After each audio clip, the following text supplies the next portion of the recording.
Maintenant, pour l'exercice numéro 3, concernant les vecteurs et translation, alors, on les énoncés, soit ABC un triangle qui est rectangle en B, avec BC est égal à 2AB, I est le milieu de BC, on considère la translation T qui transforme B en I, et soit K, l'image de A par la translation T, faire une figure, quelle est l'image de I par cette translation, déterminer l'image de la droite BC par cette translation et déterminer la mesure de l'angle IK. Alors, j'ai pris la figure ici, voilà.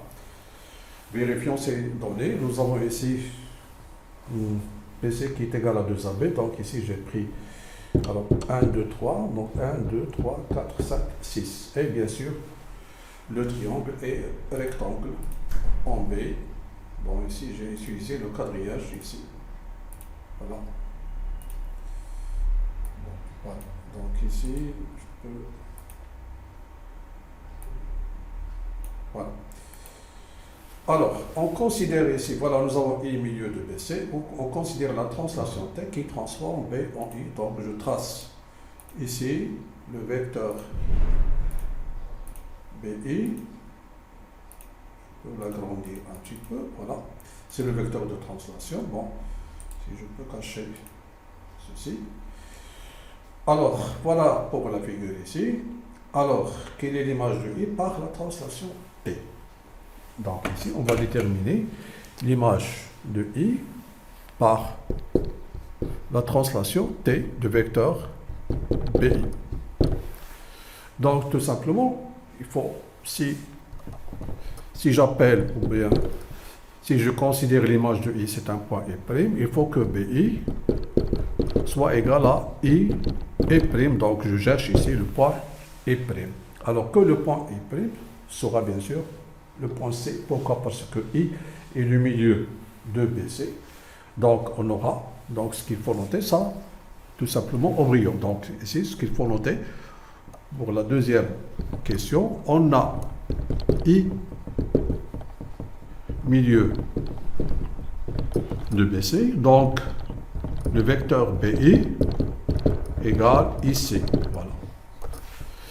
Alors, comme ça, on aura que l'image de I par la translation T de vecteur BI est C. Donc l'image de I, c'est C. Maintenant, déterminer... voilà, donc ici... Voilà, alors je dois construire, bien sûr ici, l'image, le point K qui est l'image de A par la translation.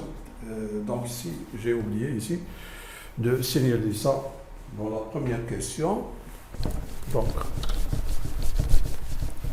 ça fait partie de la première question pour construire ici le point K. Donc, dans la première question, on va noter que K est l'image de A par la translation T de vecteur BI, alors BI sera égal à AK. Donc BI KA est un parallélogramme. Voilà. Donc, tout simplement, pour moi, alors qu'est-ce que je fais?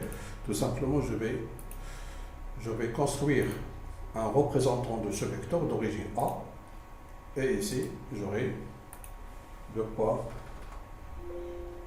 K ici. Voilà le point K. Bon, pour le nom de ce vecteur, je n'en ai pas besoin. Voilà. Et bien sûr,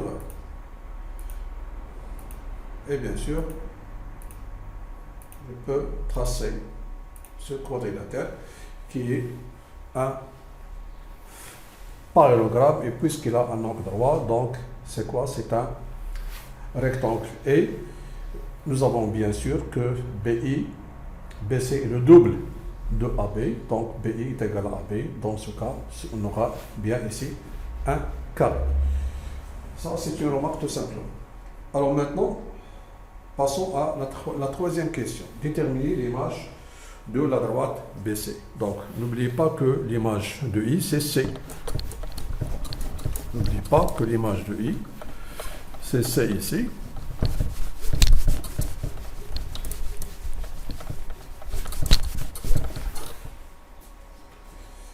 Donc, pour la troisième question, on veut déterminer l'image de la droite BC par la translation T de vecteur BI. Donc ici, sera une droite. Bien sûr, il faut chercher l'image de B et l'image de C. Donc l'image de B, c'est quoi? L'image de B, c'est I. On a l'image de B par la translation T de vecteur BI et I. Pourquoi? Parce qu'on a la translation qui transforme B en I. Ici, ce n'est pas la peine de chercher l'image de C. Tout simplement, je prends un autre point de cette droite. Un autre point, donc j'ai pris ici B, donc je prends le point I. L'image de I par, donc ici j'utilise la deuxième question, par la translation T de vecteur BI, c'est quoi? Et c'est alors l'image de la droite BI par cette translation, c'est la droite IC. Alors, c'est quoi la droite IC? C'est la même droite ici, BC. Donc ici, nous avons BI, l'image de BI, donc c'est-à-dire que BI est confondu. BI et BC sont deux droites confondues. Alors, l'image de BC par la translation T de vecteur BI, c'est la droite IC qui est toujours la droite BC. C'est la même droite BC. Alors ça, c'est pour la troisième question. Maintenant, passons à la quatrième question.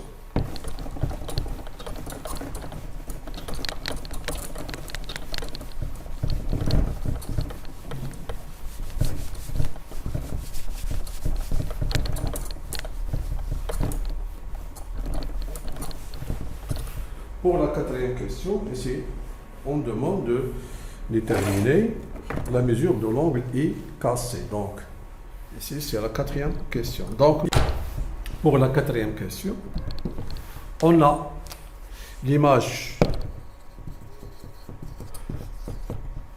de B par la translation T de vecteur BI. C'est quoi, nous avons dit? C'est I. L'image de A par la même translation d'après les données CK et l'image de I par cette translation c'est C. Alors, l'image de l'angle. Alors, ici on parle de IKC. IKC dans l'angle BAC par la translation T de vecteur BI et l'angle IKC. Donc, la mesure de IKC est bien sûr égale à BAI. Donc, ici, je dois calculer ici la mesure de BAI. Qu'est-ce qu'on a alors? On a dans le triangle, si je considère le triangle ABI, qu'est-ce qu'on a? On a que AB, c'est la moitié de BC, et BC sur 2, c'est BI. Donc nous avons trouvé que AB est égal à BI. Donc le triangle maintenant ABI, je trace ici ce triangle ici, voilà. Voilà, ce triangle ABI sera rectangle et, comment il est, rectangle et isocèle en B. Alors, comme ça, on aura la mesure de BAI qui est égale à BIA qui est égale à 45. Alors, ce qui m'intéresse, moi, c'est la mesure de BAI. Donc, qu'est-ce qu'on déduit alors? Que IKC est égal à BAI est égal à 45. Finalement, qu'est-ce qu'on a trouvé? On a montré que IKC égale à 45 degrés. Voilà pour cet exercice.